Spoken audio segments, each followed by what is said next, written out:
বিসমিল্লাহির রহমানির রহিম। আসসালামু আলাইকুম। www.dailynewsstar.com ভার্চুয়াল এডিটর হাফেজ মাওলানা শাহজালাল গোলদার স্টুডিওর বাহির হতে অনুষ্ঠানটি এডিটিং এবং পরিচালনা করছেন আমি। www.dailynewsstar.com online news portal newsstar.tv ইপিও M Shahjahan Ali Goldar, editor the daily news star. আজ আমাদের এখানে এই যে সংবাদপত্রের পর্যালোচনা অনুষ্ঠান ডেইলি ভিউজ 20 নভেম্বর 2024। আজ আমার এখানে একজন এই যে স্টুডিও দর্শনার্থী সহ সিনিয়র সাংবাদিক এবং আজকের ডেইলি ভিউজের উপস্থাপক মুস্তাফিজুর রহমান এবং বখতিয়ার উদ্দিন এখানে এই অনুষ্ঠানটা। আসসালামু আলাইকুম, শুভ সন্ধ্যা। আজকে আমাদের অনুষ্ঠান সংবাদ পর্যালোচনা, তো পাশাপাশি ডেইলি আমাদের যে প্রোগ্রামের শিডিউলের ভিতরে আছে যে হজ উমরা, এ বিষয়ে আমাদের দৈনিক পত্রিকার বিষয়ে যে ডেইলি ভিউজ, এটাও আলোচনা পর্যালোচনা আজকে করবেন আমাদের দি ডেইলি নিউজ স্টার সম্পাদক সাহেব জনাব শাহজাহান আলী গোলদার। আর এখানে সংবাদ পর্যালোচনা করবেন আমাদের বিশিষ্ট সাংবাদিক জনাব বখতিয়ার উদ্দিন, আমাদের একজন মহান্য, উনি আমাদের পাশেই আছেন, একজন আমাদেরই সুপরিচিত আমাদের একজন অতিথি। তো যাই হোক, আমি সংবাদ শিরোনামগুলো পড়ছি আজকে। অধ্যাদেশের খসড়া উঠছে উপদেষ্টা পরিষদের বৈঠকে, রাজনৈতিক দলের বিরুদ্ধে শাস্তির সুপারিশ করতে পারবে ট্রাইব্যুনাল। সংকট থাকলেও কোনো ব্যাংক বন্ধ হবে না, ভালো ব্যবসায়ীদের ভয় পাওয়ার কারণ নেই, অর্থ উপদেষ্টা। আচ্ছা, ওই যে ট্রাইব্যুনালের নিউজটা একটু নিচের দিক পড়তে। আচ্ছা, অতি প্রয়োজনীয় কিছু সংস্কার করে যত দ্রুত সম্ভব নির্বাচন, হয়রানিমূলক মামলা ঠেকাতে কমিটি গঠন এবং এ ধরনের মামলাকারীদের শাস্তির আওতায় আনার চিন্তা। 3 দিন আগেই স্বজনদের বিদেশে পাঠিয়ে দেন শেখ হাসিনা, এটা আসিফ নজরুল সাহেবের ওনার বক্তব্য। এটার এই হলো বিষয় আর কি। এই বিষয়ে ইন্টারন্যাশনাল কিছু নিউজ আছে, এখানে মার্কিন ক্ষেপণাস্ত্র দিয়ে হামলা ইউক্রেনের পরমাণু অস্ত্র ব্যবহারের অনুমতি পুতিনের। এখানে একটা বিশ্বের জন্য একটা অশনি সংকেত দেখা যাচ্ছে। এই যুদ্ধটা মূলত আজকে 1000 দিন গড়াইছে, এর মধ্যে অনেক চড়াই উতরাই অনেক কিছু হয়েছে। তো সেখানে ইউক্রেনের যেভাবে ইউএসএ, ইউকে এবং আপনার পশ্চিমা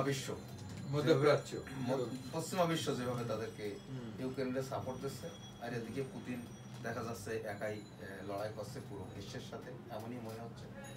তো পুতিনের এমন একটা পজিশনে এখন পুতিন চলে গেছে যে এখন তার এই স্বাভাবিক বোমা, এই ক্ষেপণাস্ত্র, এইগুলি ব্যবহারের প্রতি তার মনোযোগ কমে যাচ্ছে। তো এইগুলিতে যখন পুতিনের মনোযোগ কমে যাচ্ছে, তখন আমরা আশঙ্কা করতেই পারি ভবিষ্যৎ বিশ্ব নিউক্লিয়ার পরমাণু যুদ্ধের দিকে অগ্রসর হচ্ছে, যেটা আসলে কারোরই কাম্য না। এই মানব এই যে বিশ্বে যে আমাদের বসবাস করছে, এদের জন্য একটা অশনি সংকেত বলে আমরা মনে করছি।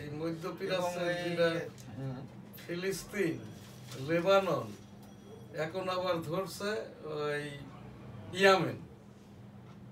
এই যে বেঞ্জামিন নেতানিয়াহু, আল্লাহ তাআলা ওর হেদায়েত দিন, এই যে ইসরায়েলের প্রধানমন্ত্রী প্রকাশ্য খুনি, এই যে জাতিসংঘ, এরা কি বলবো, ICJ, international court of justice.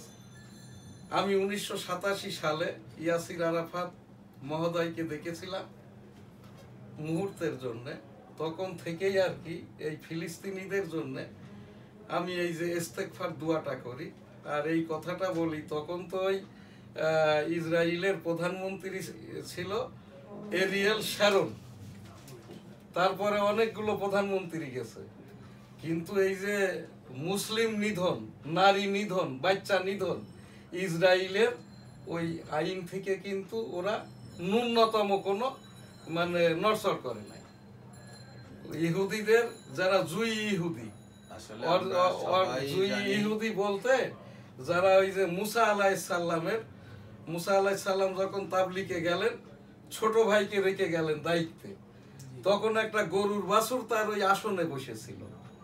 ওইটা দেখেই যে পূজা যারা শুরু করলো, ওই গ্রুপটাই হলো জুই ইহুদি, অর্থাৎ অরিজিনাল ইহুদি। ইহুদি হচ্ছে একটা জন্মগত ইহুদি আর একটা ইহুদি সম্প্রদায়। তো এই যে ইসরায়েলের যে এখন প্রধানমন্ত্রী বেঞ্জামিন নেতানিয়াহু, এ কিন্তু কওমগত ইহুদি, জন্মগত ইহুদি না। জন্মগত ইহুদিরা বাতিল হোক বা যাই হোক, একটা কিতাব তো মানে, কিতাবই মানা কোনো ব্যক্তির পক্ষে মানুষ মারা সম্ভব না। এই জন্যই দুর্বল আমলের শেষ কথা, এর বেটা এবার তো পারলাম না, পরের বার দেখে নেব। আর এটা পাক কালামের ক্ষেত্রে ইস্তেগফার পড়া, আস্তাগফিরুল্লাহ রাব্বিহি মিন কুল্লি যামবি ওয়া আতুবু ইলাইহি ওয়া লা হাওলা ওয়া লা কুওয়াতা ইল্লা বিল্লাহিল আলিয়্যিল আযীম। রব্বুল আলামিন পাক পরওয়ারদিগার এই ইহুদি নিধন যজ্ঞ যাতে করে বেঞ্জামিন নেতানিয়াহু বন্ধ করে, তারে সেই হেদায়েতটা দিন। মুসলমান নিধন যজ্ঞ, এই যে এই বেঞ্জামিন নেতানিয়াহুকে হেদায়েত দিন, এবং ওই যারা ইয়ামেন, লেবানন, ফিলিস্তিনে শহীদ হচ্ছে, তাদেরও শহীদ, যেহেতু শহীদরা জান্নাতি, তারপরেও আর কি এই দুনিয়ায় যারা বেঁচে আছে, আহত কাতরাচ্ছে, তাদেরকেও দ্রুতালয়ে সুস্থতা দিন, আমিন। আসলে এখানে বেঞ্জামিন নেতানিয়াহু সে বেশ কয়েকবারেই সে ইহুদিদের প্রধানমন্ত্রী, ইসরায়েলের প্রধানমন্ত্রী, এবং তার যে কার্যকলাপ সে যাবৎকালে চালাচ্ছে এই ফিলিস্তিনের বিরুদ্ধে, এটা আসলে নিন্দনীয় এবং এর নিন্দার ভাষা আমাদের নেই। বিশ্ববিবেক, আশা করি বিশ্ববিবেক জিনিসগুলিকে সহজভাবে মানে খুব কঠিন ভাবে দেখবে। আর সবচেয়ে আশার বিষয় আছে, ইদানিংকালে গত কয়েকদিন আগে দেখলাম যে সৌদি আরবের প্রেসিডেন্ট সে এক সবার মধ্যে ইসরায়েলে এর এই কর্মকাণ্ড। আচ্ছা, এখানে এই কাজের কথাই আসি, ওটা তো এদের জন্য ওই নেতানিয়াহুকে ধিক্কার, আল্লাহ তাআলা ওর হেদায়েত দিক, আল্লাহ হেদায়েত দাও, হেদায়েত দাও, ইস্তেগফারের মাধ্যমে হেদায়েত দাও রব্বুল আলামিন। আমাদের এই মুসলমানগুলো, এই যে মুসলিম বিশ্ব, মধ্যপ্রাচ্য, এদেরকে বাঁচিয়ে দাও, আমিন। তিতুমিরকে বিশ্ববিদ্যালয়ে রূপান্তরের সম্ভাব্যতা যাচাইয়ে কমিটি করবে মন্ত্রণালয়। আমার এখানে যে কাজটি আমি করি, একটা স্কুল যদি বেসরকারি থেকে সরকারি হয়, পঞ্চম থেকে যদি ম্যাট্রিক হয়, ম্যাট্রিক থেকে যদি না ইন্টারমিডিয়েট হয়, ইন্টারমিডিয়েট থেকে এইবার এই জায়গায় যে আন্দোলন করছে, তিতুমির কলেজটা বিশ্ববিদ্যালয় হওয়ার অযোগ্যতা কয়টা বলতে হবে, করা যাবে না এটা বলা যাবে না। এখানে মিলেনিয়াম বিশ্ববিদ্যালয় আছে, এই যে বিএনপির মঈন খান সাহেব প্রেসিডিয়াম মেম্বার, ওনাদের পৈতৃক সম্পত্তির জায়গায়, ওখানে মাত্র 4টে সাবজেক্ট দিয়ে শুরু করে।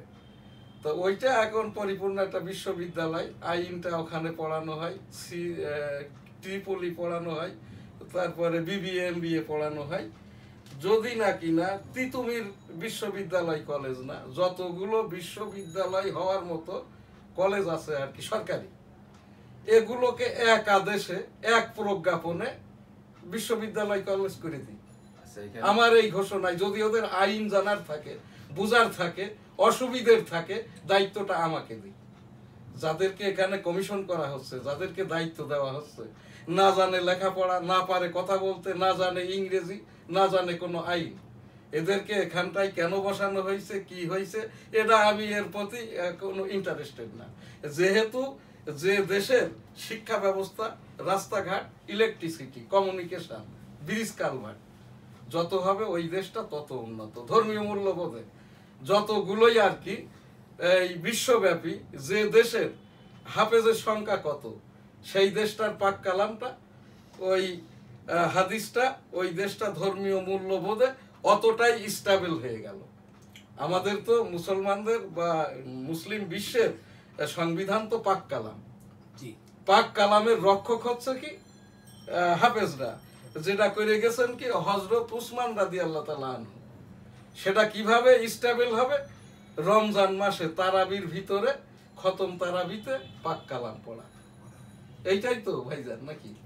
তো এই জায়গাটাই আর কি, যেহেতু তিতুমির কলেজের যদি বিশ্ববিদ্যালয় হওয়ার মতো যোগ্যতা থাকে তা করবে, হ্যাঁ সেটা তো এইটা করে দিয়ে ক্ষতি তো নেই, আমরাও চাই ক্ষতি বিশ্ববিদ্যালয় এখানে কলেজ হবে কি এই জায়গাটায় বিশ্ববিদ্যালয় কলেজ হলে এই যে ভর্তি সিজন আসছে এইচএসসির পরে দেখা যাচ্ছে স্টুডেন্ট আমাদের এখানে পাস করছে 6 লাখ সব ডিসিপ্লিন মিলে, মাদ্রাসা, ভোকেশনাল এবং জেনারেল। এখানে আমাদের আসন আছে 4 লাখ, হ্যাঁ, আর 2 লাখ আর কি। এরা কেউ ওই সিট না পাইতে পাইতে, না পড়তে পড়তে, এরা কিন্তু মেধা সম্পন্ন, যারা ডাক্তার হতে চায়, ইঞ্জিনিয়ার হতে চায়, বিদেশ পড়তে চায়, ইংরেজি পড়তে চায়, উকিল হতে চায়, এই সব ছেলেপিলে গুলোই কিন্তু ওই 2 লাখ। আর এই যে 4 লাখ যারা, তারা কিন্তু এবিসিডি কলেজে ভর্তি হয়ে যায়।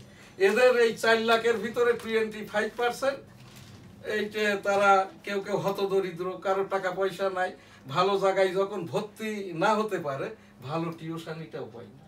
আচ্ছা, এখানে এই জন্য এখানে মির্জা ফখরুল ইসলাম আলমগীর সাহেব একটা বক্তব্য দিয়েছেন, সেটা আন্দোলনকারীদের নিয়ে জাতীয় সরকার গড়ে দেশ চালাবো।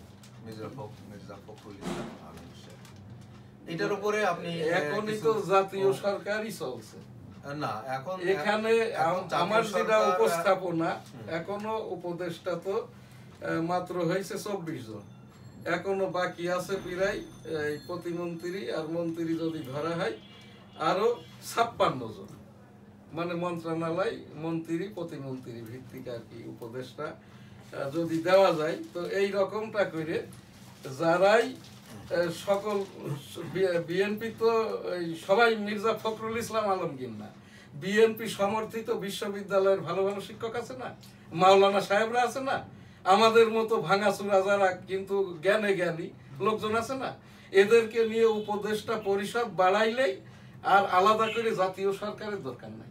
দরকার প্রতিনিধিত্ব, রাজনৈতিক পেশাজীবীদের, সাধারণ 18 কোটি জনগণকে। ফখরুল ইসলাম আলমগীর সাহেবও বোকা ভাবে, শেখ হাসিনা তো ভাবতো সবাই দেশের 18 কোটি বোকা, আর ইউনূস সাহেব তো ইনি কোনটা ভাবছেন এটা আমি বলতে পারবো না। তো আমার এখানে উপস্থাপনা, প্রত্যেক সেক্টর থেকে যদি উপদেষ্টা পরিষদ বাড়িয়েই এই কার্যক্রমটা করা হয়, তাহলে মির্জা ফখরুল ইসলাম সাহেবের কথাটাও থাকবে, উপদেষ্টা পরিষদ ঠিক হবে। এখানে এই যে যারা বৈষম্য, সেই যে এখনো সচিব হয়ে, বৈষম্য বিরোধী সেই যে সচিব হয়ে বসে আছে, কাজ করছে না, এসপি হয়ে বসে আছে, কাজ করছে না, জিডি করতে গেলে থানার ওসি ডিউটি অফিসার বলছে এই এই এই, তারপরে করতে করতে সিগারেট একটা ধরায়ে এরপর বিরক্ত হয়ে এই যেই বের হইলো সেই মবাদ হইলো, পিটিয়ে মেরে ফেললো। এর উপরে কোনো কথা নাই। দ্রব্য মূল্য, আলুর দামটা একেবারেই ক্রিয়েটিভ, এটা আমি আর ওই রাজনৈতিক দল এটা বলবো না, একেবারেই ক্রিয়েটিভ। আমি এখানে বলছি এই যেটা, এইটা থেকে এখনই বেরিয়ে আসা সম্ভব। যার ট্রেড লাইসেন্স নাই, মুদি দোকান করতে পারবে না, যার টিসিবি রেড চার্ট ঝুলানো নাই, সে ব্যবসা করতে পারবে না। এখানে সরকার এইবার আলুর রেট, পেঁয়াজের রেট, কোল্ড স্টোরেজে যখন মাল ঢুকাইছে, কমন ভাড়া বাদ দিয়ে 15% প্রফিট, পচা ধসা যাই হোক, ডিও দিবে, মাল বের হবে। তা আলুর যদি 27 টাকা 50 পয়সা হয় এই ইয়ের রেট, ওই বগুড়ার কোল্ড স্টোরেজের রেট, ভাড়া 15 টাকা, তাহলে কত হইল লাভলো? 7-5 বা 42 টাকা, 42। এইবার এর উপরে 10% প্রফিট, 42 টাকার আর 52 টাকা না, 42 আর 10% আছে 48 টাকা 49 টাকা, মানে বিলো 50ই ধরো। এইবার যখন গেটে বলা হচ্ছে যে এই ভাই 78 এর কম ডিও দিব না, ডিও জমা নিব না, এইবার কি করতে হবে? বুঝবে ওই জনগণ, ওই এলাকার, এই দেখো ভাই আলুর দাম এই রেট, এই দিচ্ছে না, হ্যাঁ, মানে এছাড়া বেশি তো আর বলতে পারি না। আমি তো একটা গণমাধ্যমে বলছি, এটা বলছি। এখন আমাদের যে বাণিজ্য মন্ত্রী হয়েছে, উনি একটা প্রজ্ঞাপন দেবে, স্রেফ এখানে ওয়ার্ড হইল 18টা, লাইন 3টা, ট্রেড লাইসেন্স, মিলের রেট, প্রফিট, যে বিক্রি করছে এ কিনেছে কোথা থেকে, গাড়ি ভাড়া কত, বেচতেছে কত, লাভ করছিস কত। এইবার একটা বাজারে আলুর দোকানদার 20 জন ক্রেতা হইলো 2000। এইবার আমাদের কি দায় দায়িত্ব নাই? আপনি হুজুর সেজে বসে আছেন, আমি একজন উকিল সেজে বসে আছি, ওনারা শেয়ার ব্যবসা করছে, আর এসে এখানে পথে ঘাটে দেখা, আরে পারতেছি না এদের সাথে। দায় দায়িত্ব আছে, দায় দায়িত্ব আছে। একটা লোক পিটিয়ে মেরে ফেলছে, 5 জনে একজনকে মেরে ফেলছে, দেখছে 100 জন। কি আশ্চর্য ব্যাপার! কোন দেশে আছি? আপনার কি একটু বিবেক নাই? আমরা কি সব বেঞ্জামিন নেতানিয়াহু হয়ে গেছি? ইসরায়েলের ওর ভিতরে আমার তো মনে হয় ইসরায়েলি প্রধানমন্ত্রীর এই হার্ট, যেটা সফট বলি না আমরা, সফট হার্ট, ওর ওটা প্লাস্টিকের তৈরি, যে কারণে বোম মারলেও মরে না, ও সুর করে মাটির নিচে ঢুকে যায়। আমাদের এই দেশটা তো আমরা যারা কিনে খাই, আমাদেরও কিন্তু দায় দায়িত্ব আছে। আমি সরি এইটা কেন এইভাবে বলছি, আমাদের এই যখনই শুনি এত দাম বাড়ছে, অথচ আমরা বুদ্ধিজীবী, আমরা প্রফেসর, আমরা ইঞ্জিনিয়ার, আমরা রিক্সা চালাই, আমরা ঠেলা চালাই, আমরা ওই মুদি দোকানের কর্মচারী। যে সুতাটা দেখছে আলু কিনেছে 42 টাকায়, বেচছে 80 টাকা, ওরও দায় দায়িত্ব আছে। কিন্তু ওর বলতে হবে মালিককে, এই যে দেখেন আপনি এইটা করেন না, এটা তো আমারও কিনতে হবে, আমার বেতন বাড়ান। এইখানে আমাদের দেশের যে ব্যবসায়ীরা আছে, এই বিগত সরকারের আমলের পৃষ্ঠপোষকতা সম্পন্ন আমরা যাব না, যে সরকারের ইতিহাস আমরা কারণে এরা চাচ্ছে সরকারকে অস্থিতিশীলতায় রাখছে, যার কারণে abnormal প্রফিট করছে এবং জনগণের বিগত সরকার বলতে গেলে এতে কষ্ট পাচ্ছে। তোমার যাইতে হবে খন্দকার মুস্তাক পর্যন্ত। বিগত আমি রিসেন্ট আমাদের কেউ বেতন দেয় না। আমি রিসেন্ট আমাদের পর্যালোচনা যেটা করলাম, কোটি কোটি টাকা নিয়ে যাচ্ছে দেবপ্রিয়, এই ব্যবসাগুলো নিয়ে যাচ্ছে এই রকম কথা বলে সরকারের আমলে এগুলি সৃষ্টি হয়েছে। আর এইটা আমাদের বেতন এই ব্যবসাগুলো করছে এবং এরা চাচ্ছে না বর্তমান সরকার ভালোভাবে দেশ চালাক। কিভাবে অস্থিতিশীল করা যায় তার চেষ্টায় তারা রত। এইজন্য তারা ওই 20 টাকার সবজি কিনে সেই দাম 60 টাকা করে বিক্রি করছে, যাতে জনগণ কষ্ট পায়। জনগণ বলে যে না, বিগত জনগণের মুখে বাধ্য করাবে যে আগেই ভালো ছিলাম, সেই কথাটা বলার জন্য। এবং এগুলি কারা করছে আমরা সবাই জানি। এবং আমি এই সরকারকে আহ্বান করব, এই ধরনের যারা ব্যবসায়ী আছে তাদের বিরুদ্ধে এমন পদক্ষেপ নিক যাতে একটার উপরে পদক্ষেপ নিলে আর 10টার উপরে আর আমি 2 দিন আগে সাহস না পাই। আমার এই সাংবাদিক সাহেব মনে হয় কি ওই আমিও আলু কিনি, আমাকেও আলু কিনতে হয়, আমাকেও আপনাদের মতো আলু কিনতে হয় নাকি? আমার কাছ থেকেও সেই একই, আপনাদের কাছে যা নাই আমার কাছ থেকেও তাই নাই। কিন্তু এই নিয়ার পিছনে আমরা সবাই চিল্লাপাল্লা করছি। আসল যে কাজটা করতে হবে সেটা আছে শক্ত আছে, এই দুষ্ট চক্করে দমন করতে হবে। এই শক্ত হাতে দুষ্ট চক্করে দমন এই বর্তমান সরকার এইলো নতুন এসেছে, এখনো পর্যন্ত সেই ধরনের হাল, সেই ধরনের সক্ষমতা অর্জন করতে পারেনি। এদেরকে সহযোগিতা করতে হবে। আমাদের মতো লোকজন যদি এদেরকে সহযোগিতায় অগ্রসর হই, এই সরকার সফলতা পাবে, আমরা স্বস্তি পাবো, এই জনগণ স্বস্তি পাবে। আমি আমার জানা মতে জানি এই এক ক্ষুদ্র ব্যবসায়ী, সে 2000 টাকার সবজি কিনে সে এক জায়গায় বিক্রি করে আসে এবং তার দিন শেষে 3000 টাকা প্রফিট থাকে।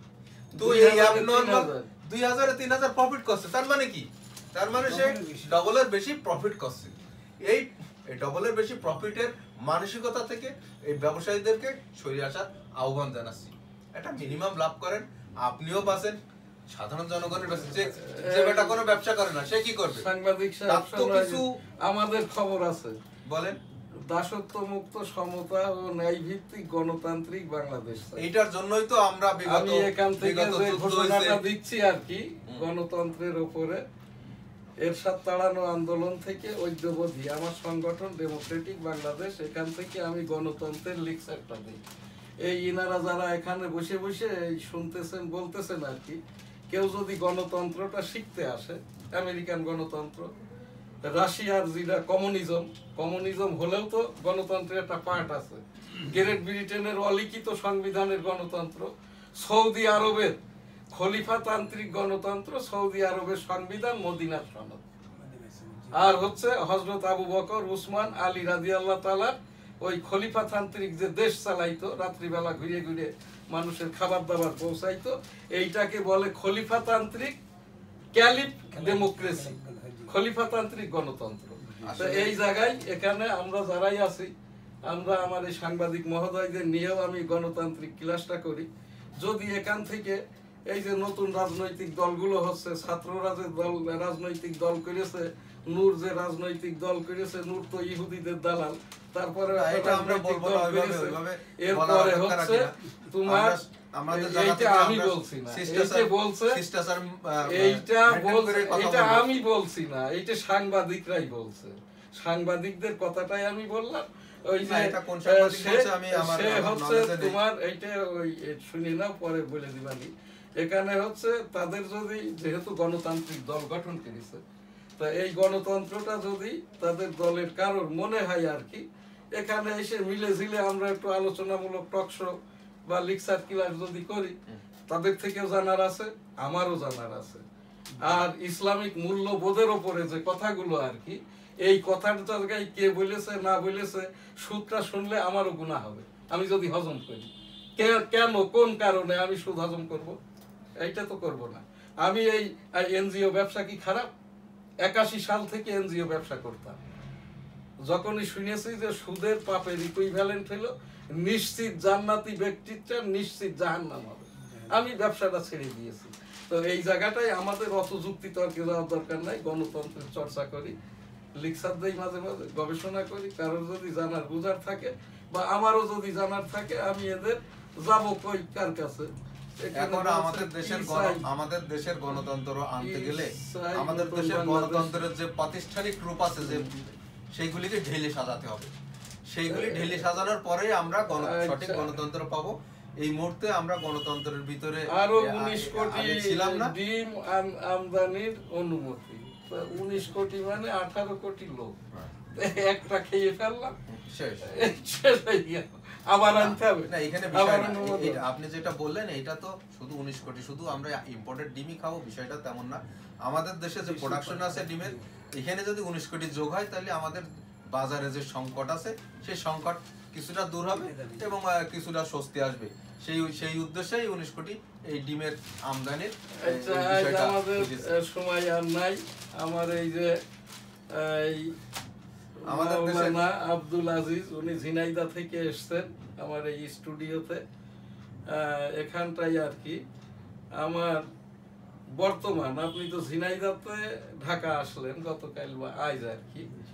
এই যে আমাদের যে বৈষম্য বিরোধী আন্দোলনে আর কি ছাত্র জনতা সরকার 2024 ঝিনাইদহ, ওইটা তো একটা যাই হোক এই সরকারেরই যারা সমর্থন পুষ্ট, এদেরই সমর্থন বেশি ঝিনাইদহ জেলায়। তো এখানটাই আর কি পূর্বের সরকার বর্তমান সরকার না, আমরা 100 দিনে আপনার ঝিনাইদার অবস্থাটা কি, 100 দিনের আগে পরে যাওয়ার দরকার নাই।